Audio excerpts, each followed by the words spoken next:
Hey, Miss Horsky, how are you? Hey, Ms. Brown, how are you? I'm good. I'm good. Did you have a good day today? Yes, a wonderful day.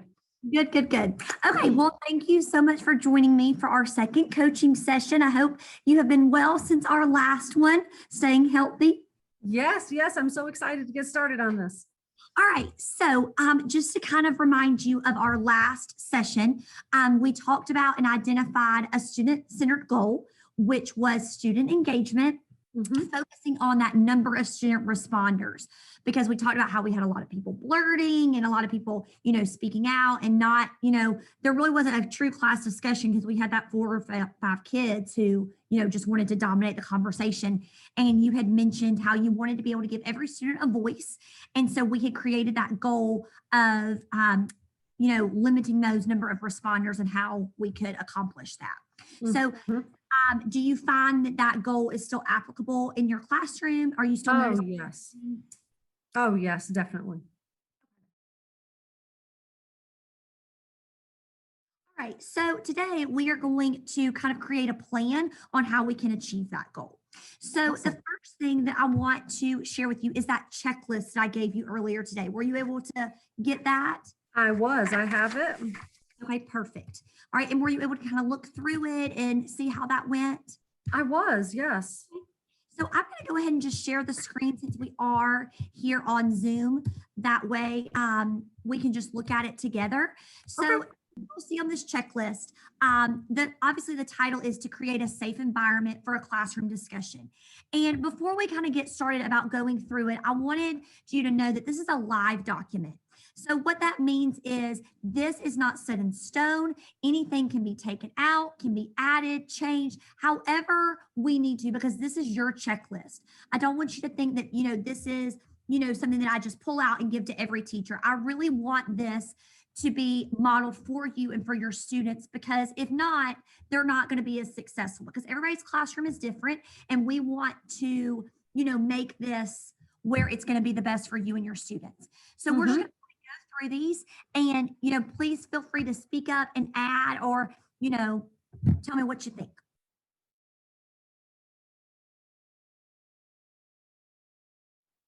Okay. All right, so the first one says to establish norms for the Schoology discussion board. Yes. We would want to do that, when we started doing the discussion boards, because that was going to be, our strategy on how we're going to achieve our goal. So we want to make sure we put those group norms so the kids know exactly what to expect. Now, would you suggest that we do modeling up front to do something like that? Or would you suggest that we take some other type of strategy for that? No, I like that. I think the model, I think that's great. So so would you want to do the modeling before the group norms or after the group norms? Well, I guess maybe I didn't state properly. I was thinking modeling the group norms for them of the expectations of the discussion board. Okay, so instead of take out that word establish and put model group norms.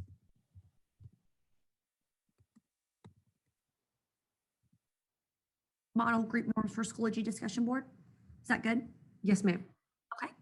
All right, the next one is to use the most effective kind, type, and level of question in the initial post. Is that good for you? Yes. All right, the next one is to respond with empathy to every student, which I feel like you do that very well. The next one is to promote dialogue by responding to students' key ideas and restating them clearly.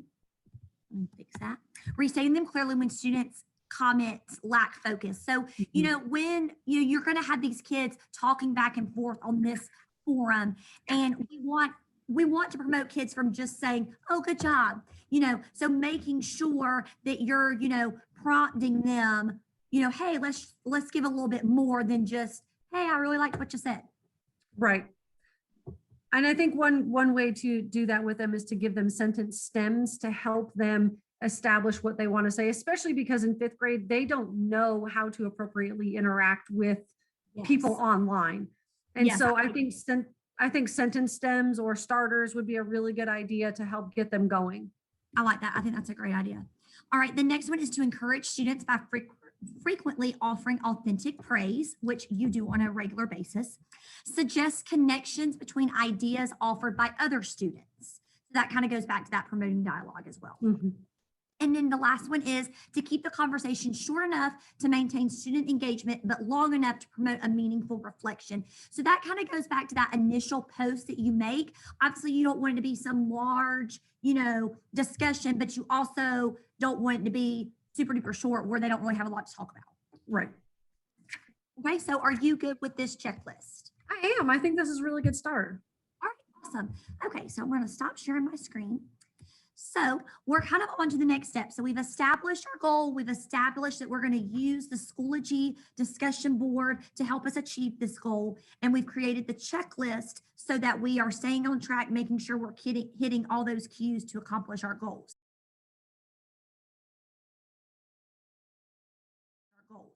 So the next part is on how you would like to kind of approach learning how to use the Schoology discussion board. So Okay. there are 5 different models that I'm going to present to you. And as I'm presenting them, I want you to think what you're going to be the most comfortable with. Okay. Okay. Mhm. So the first one is teacher observation in the teacher classroom. So for example, I would come into your classroom or we could do a Zoom without your students. So it would just be a one-on-one, just like we're doing right now. Mhm. The second one would be for me to come into your room with the kids and kind of model the discussion board on your panel with the kids in there and kind of, us, not really co-teaching because you would just be standing there watching and observing. The Okay. next one would be the co-teaching option. So, if you felt comfortable enough, us kind of having that conversation back and forth with your students doing that. The fourth one would be to visit another 5th grade classroom. So I know that there is one other teacher who is pretty fluent in using the discussion boards. So if you would Mhm. like to go into her classroom and observe that, you can. And then the Mhm. final one is, Schoology offers a lot of resource videos for us to use, and you can always watch one of those. So I feel like that's a lot of information right at once. And I don't want to put you on the spot, but what is your gut telling you? I think I really like what we're doing right now, just kind of zooming with each other and kind of talking things out and working our way through it. To me, I feel like this is the most effective way for us to do this. And as long as that works for you, I'd like to continue that. Okay, yeah, for sure. Absolutely. So, what are you thinking? When would you like to do that? Because I know that you're super busy and, spring break is coming. Well, if it's okay with you, can we just kind of run through it right now? I've got lacrosse games and a whole bunch of other stuff going on. So if that's okay with you, then Yeah, for sure. Yeah,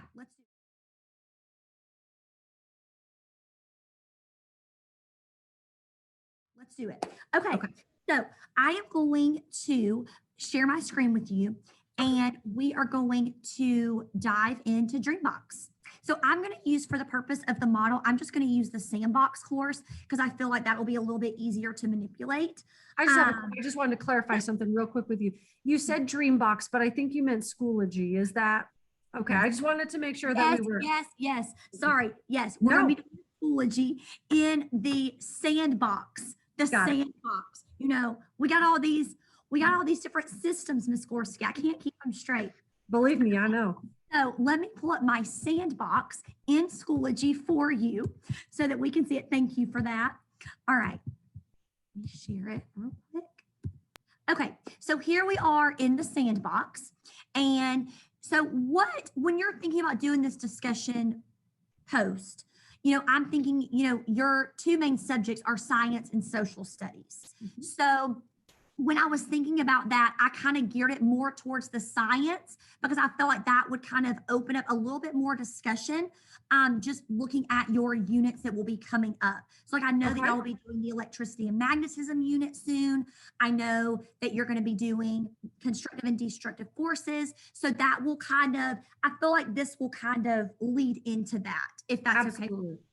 So, when you come into your sandbox, what you're going to do is, we would go into your science course right here, and let's just say we're going to do it in unit 5. So then once we're in that folder, we're going to go to add materials and add discussion from that drop down menu. And when you get this pulled up right here, it gives you the option to put in a title. So for example, this is let's just say that you were going to do constructive constructive and destructive forces. Like that was the unit that you're going to be using. And then this description is where you're going to put the bulk of your post. So this is where you're going to put the directions, you're going to put your expectations, you're going to give the kiddos exactly what they need right here in the box. So for the purpose of this, we're just going to put this as a test because obviously we would put a lot more there. Right. Then you can set that due date, which is great because it's going to pull up on their main page of Schoology so that they can see when it is due. And then you can also grade this if you would like, and you can align it to your learning objectives, which is great. Which is fantastic. Based coming. And then all you're going to do after that is hit create. May I ask a question? Yes, please. So one of the concerns that I have about discussion board posting, because I have ran into this with my own schooling, and I'm sure that other people have, is that once an initial post has been made by a student, everybody kind of piggybacks off that one post. Yes. And so one thing that I'm hesitant about using discussion board posting is because in a lot of areas, I fear that it doesn't generate original thought by students. They simply kind of see what somebody else has done and then carry that. Is there a way to make it so that they cannot see anyone else's posts before they make their own post? There is a way that we can do that. So when we come back into the edit discussion in the settings, we can just come right down here to our options, and you see that we can like individually assign it to students, and then we can lock it, we can publish it, and then right here you can click this little button where they can only see other respondents after they have participated. Perfect. We're going to click that right there, and then that covers that. So I would agree with you. I'm glad that you brought that up because, you know, with those fifth graders, they like to do a lot of piggybacking. So then once it's there, that's going to open it up where your kiddos can start discussing and going back and forth. And so I kind of wanted to give you a visual because I don't really feel like that the Schoology discussion, this example is really going to give you the power of what it can really do. So I'm going to come over here to this Word document, and I've screenshotted, you know, another teacher who has done this. Okay. So for this particular teacher, she was also getting ready for the electricity since that's y'all's next unit. And this is kind of how she was going to, you know, part of her culminating activity, I guess you could say. And so what she did was when she created it, her title was Power Plant Discussion Board. And then in that description box that we talked about, this is where she gave all of that information. So she is posing as the mayor of her classroom, and she is wanting to get the students' input on how they can help her understand electricity a little bit better. Okay. So, you know, she made it really cute and fun. You know, you don't want to just put it out there with just some, you know, boring, oh, here, answer this question. You know, the whole point is student engagement, right? So we want to make sure that they are engaged in that. So she gives them kind of the description of the project, then, or the discussion. Then she gives them 3 questions that she wants them to answer in the post. And then what I really liked what she did was, and she even highlighted it down here, was that she gave them 2 specific things that they had to make sure that they did. They had to respond to a classmate with an alternative type of power than what the kiddos listed up at the top. So they had to make sure they did that, and they had to, you know, justify why they wanted it. And then she gave the example, because I know that, you know, we talked about on that checklist with the modeling that they need to see what does that look like. So I really liked that she did that. So does that, seeing this part of the discussion board, like the description, does that kind of give you a better visual of what we're looking at? Yeah, it does. It does. One of the things I was worried about was just how much information to put in there. And so now that I kind of have a visual of that, I feel a lot more comfortable with what my content would contain and how I can kind of set it up to make it so that it would be appropriate for a 5th grader. Yeah, and I mean, I think, you know, obviously you can use this as a guide, but it doesn't have to be the benchmark either. You know, you can go over this, you know your students well. And, you know, for some classes, this may be too much for their students and too overwhelming. Whereas for others, they may be like, oh no, you know, I can go a lot deeper with my kids. So it's really what's going to be best for your kids and how they're going to benefit the most. So then what I did was I came down and I screenshotted one of her students' discussion board. And I've hidden the names for privacy purposes. But the first thing that I want to point out that I really like is that Schoology timestamps their discussions. So you'll see that this student posted at 10:02 a.m. And then you'll notice the next person posted 2 minutes later. So, Yeah. and you can kind of look through here and see that they're having that back and forth conversation with one It's another. real time. It is, it is. And that's nice also just as you're monitoring the classroom, Mhm. 'cause you're getting notifications when kids are posting and discussing. So you're able to also, help pull in that classroom management piece as well. And it's really nice because you can cultivate this data to do formative as you're going along, and you can say, oh my gosh, I see right here, Sally just doesn't quite get what we're doing here. And I can immediately pull her and, remediate or reteach or whatever I need to do right there. Yes, absolutely. So, this student, I picked theirs because they did a really great job of following the directions. So they numbered their responses right here. And then you will see that their responses back were pretty on target to what the teacher wanted. There were a few that were just like, oh, I think your idea was interesting, where they didn't really go into a ton of detail. Whereas others, over here talk about, oh, well, I think this was interesting because blah, blah, blah. Or have you thought about using this example? So this student actually did what the teacher wanted by giving an alternative source. So this is a great, quick assessment that you could see like, okay, this one student was able to give the alternative. So maybe as a group, I need to announce, hey, don't forget, make sure you're doing this. Okay. So, and I just loved how there were so many kids who were ping-ponging off of each other. And I think it also shows that they are understanding electricity and sharing what they know. And I think it's a good engagement tool, especially if you are looking at timestamps and knowing like they're supposed to be working on this task at this time. Like it really shows you how well they are doing that or how they are not doing that. If someone responds at 4 o'clock in the afternoon, Yes, absolutely. Absolutely. So just going over that little model session, what would you say on a scale of 1 to 10 after going through that? Do you feel comfortable, your level of comfortability, I guess you could say, of implementing in that in your classroom? Like, do you feel like we need to go through it again, maybe more in detail, or do you feel No, like I don't at all. I think I feel pretty comfortable with it. And I think that I think that as long as I differentiate it among my students, I think that I can make it very usable. For my student population, I'm not sure that that particular assignment might be a little high for them, but I think that I could definitely do something, especially with our upcoming unit with landforms and constructive and destructive forces. We could definitely do something with it. Okay. All right. Awesome.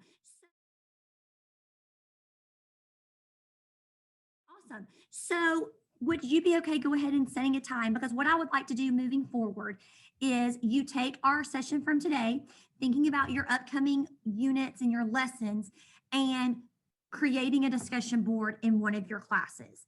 And Okay. having me come in and observe that lesson of you using the discussion board, so then I can kind of compare that to when I came in before and observe that initial lesson, looking at the number of student responders, seeing, if there was really a difference.